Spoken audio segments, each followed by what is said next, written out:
السلام علیکم ناظرین، جیسا کہ آپ سبھی نے دیکھا کہ قل هو اللہ احد کے بعد الف پہ کچھ نہیں ہے،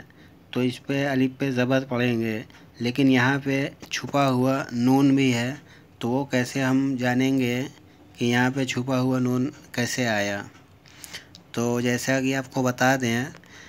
یہاں پہ دیکھیے دال دو پیش ہے، دال کے اوپر دن ہے، اور اس کے بعد الف خالی ہے، اس کے بعد لام ہے، لام پہ تشدید ہے، تو اگر اس کو ملا کے پڑھیں گے تو دال کا ایک پیش جو ہے نون بن جائے گا، جیسے کہ قل هو اللہ احد اللہ الصمد،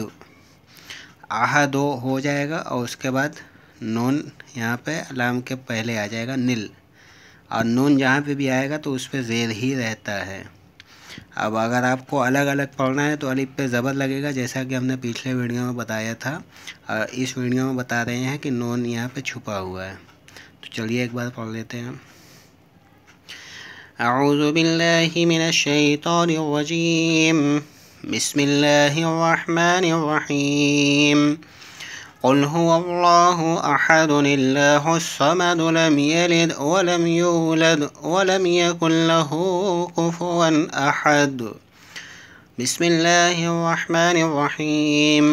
قل هو اللہ احد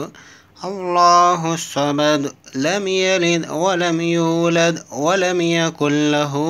کفوا احد۔ اگر آپ کے من میں کوئی بھی کوشچن ہے تو ہم سے پوچھ سکتے ہیں۔